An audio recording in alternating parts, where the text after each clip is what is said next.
तो मेरे को जब जॉब का ऑफ़र आया तो भाई काफ़ी ज़्यादा, अगर आपने मेरा थंबनेल देखा तो आपको पता हो भाई मेरी सैलरी कितनी थी, कितनी सैलरी का ऑफ़र आया तो भाई। तो मैंने सोचा कि भाई इतनी ज़्यादा सैलरी मेरे को मिल रही है तो मैं अब जॉब कर लेता हूँ। बट मैं गया वहाँ पे, मैंने बात किया उससे थोड़ी मेरे को तो मैंने भाई एक दिन पहले गया मैं भाई। हाँ, काम देखो, जब भी देखो आप कभी भी कहीं जॉब करने जाओ ना तो आपको दो चीज़ें कंफर्म करनी है, ठीक। दो चीज़ों में क्या आता है, पहला आता है टाइम, कब से कब काम करना है, ठीक। ये कंफर्म नहीं किया आपने तो भाई आपकी सबसे बड़ी गलती साबित यही होगी। दूसरा आपको क्या ध्यान देना है, सैलरी कितनी मिलेगी, ये दो चीज़ें आपको फिक्स करनी है, ठीक।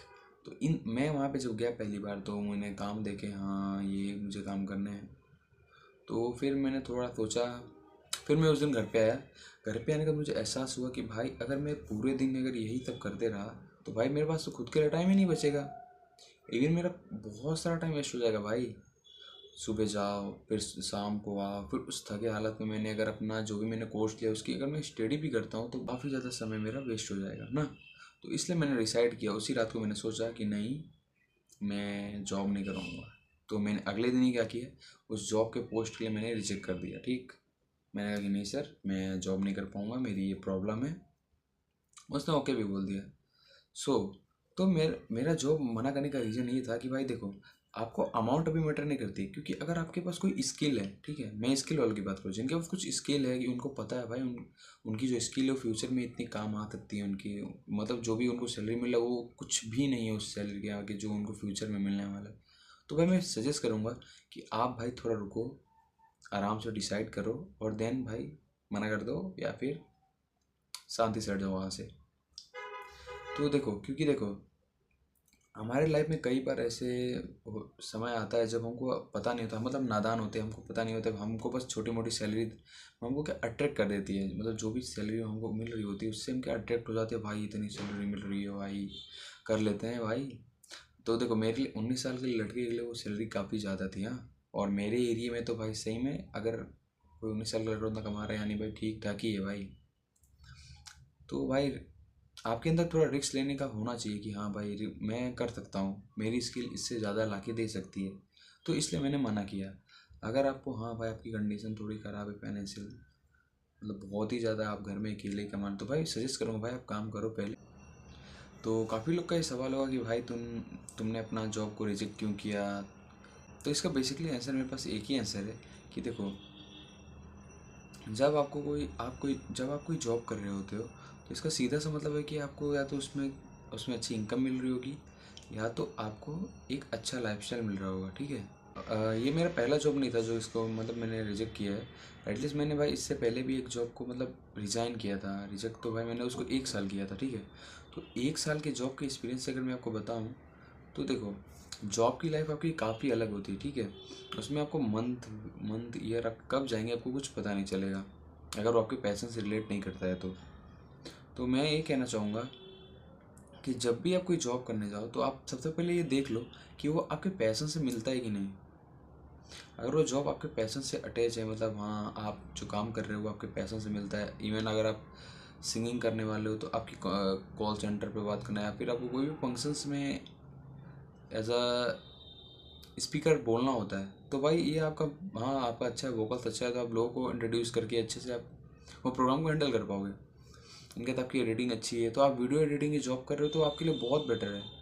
इवन मतलब आपको मज़ा आ रहा है और आप अपने मतलब आप पैशन के दम पे आप पैसा भी कमा रहे हो, अपनी लाइफ को भी इंजॉय कर रहे हो, ठीक है। एक होता है ये जॉब होता है, लेकिन आप जो जॉब करने जा रहे हो, जैसे कि मैं अभी मेरा जिसका ऑफर आया था तो उसमें क्या था, बेसिकली मुझे डाटा एंट्री करनी थी और वीडियो एडिटिंग है, ठीक है, दोनों आ गए। एक आता, मतलब नॉर्मली अगर वीडियो एडिटिंग आती तो हाँ मैं थोड़ा सा एडजस्ट कर सकता था, बट यहाँ पे मेरे को दोनों करना पड़ता, वीडियो एडिटिंग भी और डाटा एंट्री भी। तो आपको अगर आपने कभी भी डाटा एंट्री या फिर वीडियो एडिटिंग किया तो आपको पता होगा कि मतलब नॉर्मली अगर आप 1-2 मिनट का वीडियो एडिट करते हो तो आपको 1.5 घंटे लगते हैं, ठीक है। 1.5-2 घंटे लग जाते हैं अगर आप अगर हाई क्वालिटी का नहीं एडिट कर रहे हो तो। और वहीं अगर 10-15 मिनट का वीडियो हो तो आपको कम से कम भाई 5-4 घंटे तो एकदम ईजी बीजी 4-5 घंटे लग जाएंगे। और वही डाटा एंट्री, मतलब कुल मिला के पता है आपको मेरा पूरा दिन यूटिलाइज हो जाता, इवन रात को भी मेरे को एडिटिंग करनी पड़ती। तो बात ये थी मेरे रिजेक्ट करने का ऑप्शन तो ये था भाई, मेरा पूरा दिन यूटिलाइज हो जा रहा था। और मैं जिस कोर्स के लिए स्टडी कर रहा हूँ अभी, तो उसमें क्या है, आपको टाइम देना बनता है। मतलब अगर मैंने अभी टाइम दिया तो फ्यूचर मेरे बहुत काम आएगा। हम्म, तो अब बाकी सारे लोग, हाँ भाई, तो मैं भी कुछ करना चाहता हूँ। अगर आप लोग, हाँ, अगर आपका कुछ जॉब ऐसा है जिसमें कि पार्ट टाइम करना है और कुछ आपका इतना टाइम भी नहीं खाता है और ना ही आपका वो ज़्यादा मेहनत करनी पड़ती, तो वह आप पार्ट टाइम कर सकते हो। जैसे कि पार्ट टाइम का सबसे बेस्ट एग्जांपल होता है वो काम जो कि आप यूजुअली मॉर्निंग में कर लो या फिर दोपहर में 4-5 घंटे का होता है बस, तो करके आप फ्री हो जाते हो। तो वैसे काम अगर है तो भाई कर लो। लेकिन अगर आपका काम आपका पार्ट टाइम नहीं भाई 9 to 5, तो भाई 9 to 5 काम करने के बाद मैं बिल्कुल आपको सजेस्ट नहीं करूँगा, आप बिल्कुल भी मत करो। क्योंकि ऐसे काम आपको केवल और केवल आपका जो समय है उसको बर्बाद करते हैं, ठीक है। तो मैं सजेस्ट करूँगा कि आप 9 to 5 ना करो, ठीक है। तो आप सब में से भी कई लोग क्या जॉब करते होंगे, ठीक है। तो जॉब करना बुरी बात नहीं है, यहाँ जॉब की बात यहाँ इस पे आती है कि आप जॉब क्यों कर रहे हो, ठीक है। आप अपनी लाइफ को, कंडीशंस को सुधारने के लिए कर रहे हो, या फिर आप कोई बस ऐसे ही मोटिव, छोटा सा मोटिव है, बस सैलरी के लिए काम कर रहे हो। तो अगर आपका कोई मोटिव है बड़ा और आपका जॉब आपसे, आपके जो पैसन है उससे रिलेट करता है, तो इससे कोई कोई इफेक्ट नहीं पड़ेगा आपको। बट इन केस ऐसा मान लो कि आपका जॉब अलग है और आपका पैसन अलग है, ठीक है। तो आप इस सिचुएशन में आप अपने जॉब को मोस्टली 1-2 साल तक कर पाओगे, ठीक। उसके बाद आपका आपके जॉब से मन उब जाएगा। क्योंकि मेनली जॉब में होता क्या है, आप किसी के एम्प्लॉय हो गए और आपको वहाँ पे मतलब उसके लिए काम करना पड़ेगा, उसी कंपनी के लिए, जो भी उसकी कंपनी करवाती होगी, डाटा एंट्री या फिर कोई भी एम्प्लॉय मैनेजमेंट सिस्टम कुछ भी आपसे, वो मतलब वो अपना काम करवा रहा हो, ठीक है। और उस बेसिस पे देखा जाए तो उसका लर्निंग का भी कोई पर्पस नहीं होता है। उसमें आपका जो भी डाटा आएगा आपको बस एंटर करना होगा और वो रेगुलर बेसिस पे आता है, ठीक। तो वो डाटा का कोई सेंस नहीं बनता है और एक तरह से आपका पैसन है, ठीक है। तो आप पैसन में क्या होता है कि आप, अगर आप पैसन के लिए काम कर रहे हो तो आप रेगुलरली कुछ नया इम्प्रूवमेंट लाओगे। आप मतलब आप जॉब 2 साल करो तो बस वो आपका कोई कुछ मतलब नहीं है। लेकिन अगर आप अपने जो भी आपका पैसन है उसको फॉलो करते हो तो इससे क्या होगा कि आपका पैसन मतलब आपको जो भी स्किल है वो इम्प्रूव होगा और फ्यूचर में आप उससे मतलब इनकम, अच्छी खासी इनकम जनरेट कर सकते हो।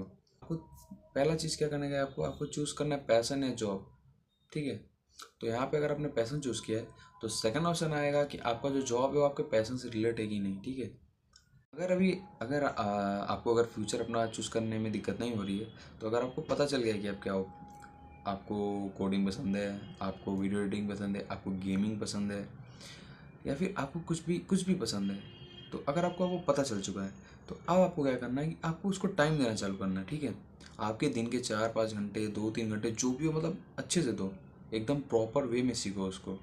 ये नहीं कल कर लूँगा, थोड़ा बच गया है ना, आप उसको एकदम अच्छे से टाइम दो अपना। इससे क्या होगा, वो आपको फ्यूचर में बहुत अच्छा आपका मदद करने वाला है, ठीक है। भाई अब बात आते हैं मेन चीज़ पे, तो मैंने ये चैनल क्यों स्टार्ट किया है। तो ये चैनल स्टार्ट करने का मेरा एक ही पर्पस है। तो इसमें मैं क्या करूँगा, मैं मतलब लोगों के लाइफ प्रॉब्लम्स को सॉल्व करूँगा। मेरी भी प्रॉब्लम सॉल्व होगी और आपकी भी होगी। मतलब इससे मैं क्या करने वाला हूँ, मैं लोगों से इंटरेक्ट करूँगा, उनकी प्रॉब्लम्स को जानूंगा। और जिन्होंने इस प्रॉब्लम को सॉल्व किया होगा, मतलब उनको अपनी प्रॉब्लम के बारे में पता चल गया होगा कि उन्होंने फ्यूचर में ये किया होता तो उनकी प्रॉब्लम ये ठीक हुई थी। तो मैं उस बंदे को यहाँ पे लाऊंगा, उनसे बातें करूँगा और उसकी वीडियोज़ डालूंगा, जिससे कि मेरे जो भी सब्सक्राइबर हैं उनकी प्रॉब्लम्स भी सॉल्व हो पाए, ठीक है। तो मतलब एक तरह से यहाँ पे भाई हम लोग एक दूसरे को आगे बढ़ाएंगे, उनकी प्रॉब्लम्स को समझेंगे, उनको सॉल्व करेंगे और साथ में ग्रोथ करेंगे, ठीक। तो इस चैनल का यही मेन पर्पस है, इसलिए इसका मैंने नाम रखा है लिव टुगेदर। सो मिलते हैं अगले वीडियो में और सब्सक्राइब कर देना। अगर ऐसी कंटेंट तुमको पसंद है तो मैं तुम्हारी फीड में ज़रूर आ जाऊँगा। चलो।